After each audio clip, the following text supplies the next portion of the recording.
Welcome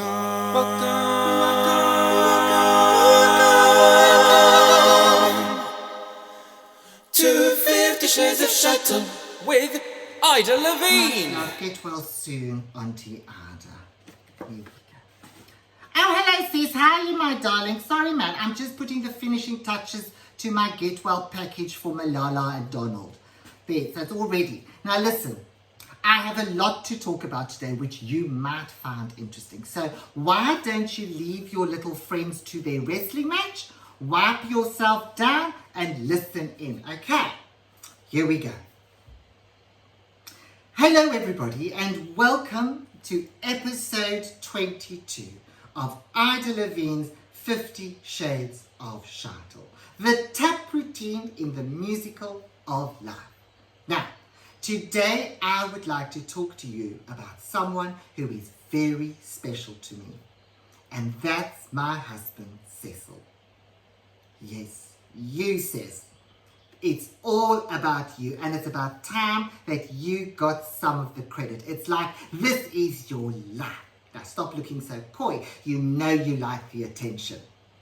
Now, it's Cecil we all have to thank for where I am today. He was the one that looked deep into the shy Jewish widow and saw the celebrity personality, just desperate to be bursting out. He's the one who nurtured and encouraged me and set me on the path to stardom. And he's the one who set me up in the magnificent Middle England Petit Trianon in Berkhamsted Garden suburbs that I am talking to you from today.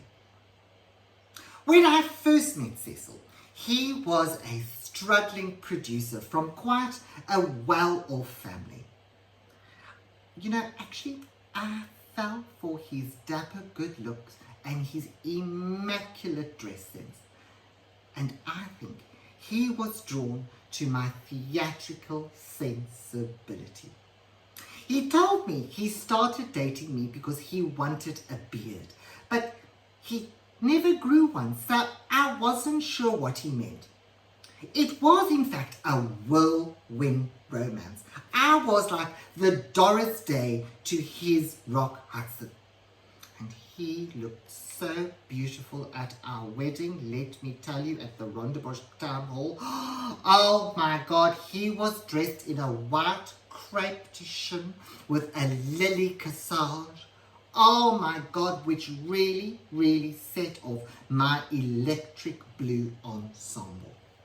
Oh, it was a stunning day.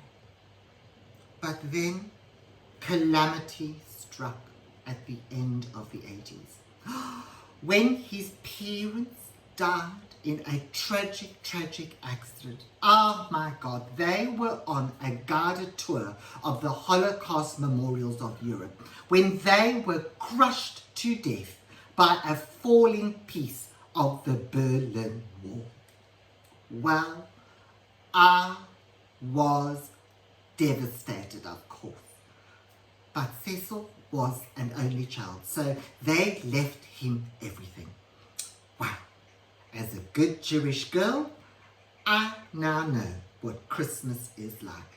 I had to go out and get a 3-carat diamond ring just to go with my funeral outfit. And all went well until I discovered that Cecil preferred to do the hustle at the other side of the disco. Oh, although thinking back, I sometimes wonder whether I should have seen the signs. But I ran a kosher home and I didn't like to see him mixing his meat and his fish.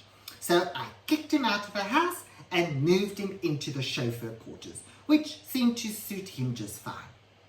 It had a bedroom and a games room and an entrance off the side alley.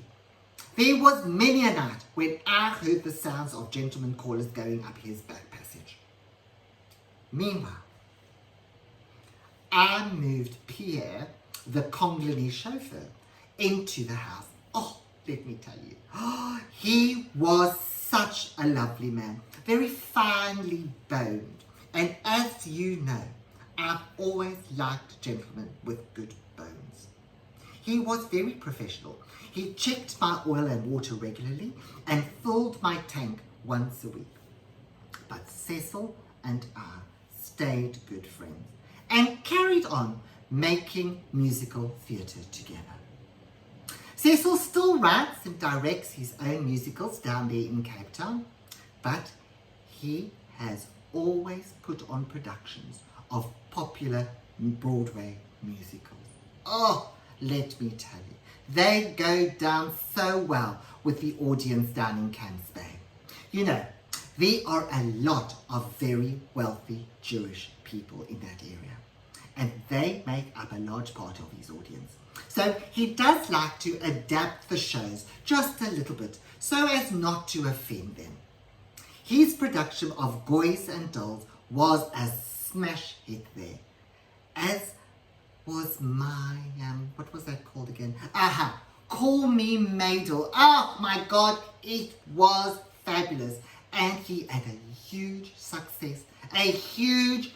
Listen to me, I sound like Donald Trump, with Joseph and the Amazing Fancy Schmutter Dreamcoat. Oh, he almost got 12 curtain calls.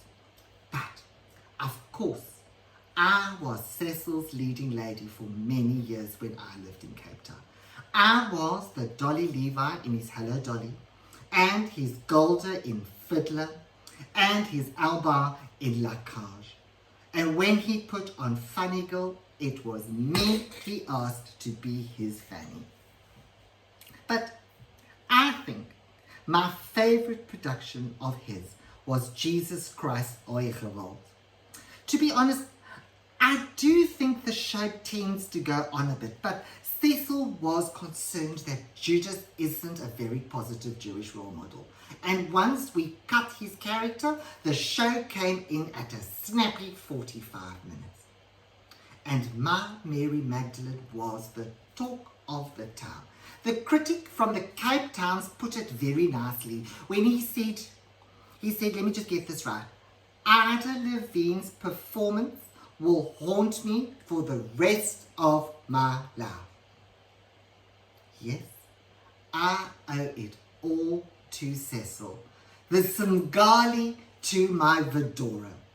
But I must stop all this reminiscing before I leave a damp punch on the soft furnishings of life. So goodbye for now, and see you for episode 23 of Ida Levin's 50 Shades of Shuttle, where I shall be examining the fashion rental phenomena and launching a range of pre-loved items in sizes 6 to 16. Wow. Sis, that's it, Cecil. What did you think? You got quite pink, my darling. Are you crying? Oh my God, don't cry. Take a tablet, you'll be fine. Goodbye, everybody. Bye-bye. Sylvie, make my rooibos, hey, man. I'm parched again, man. Shit, I break this stuff.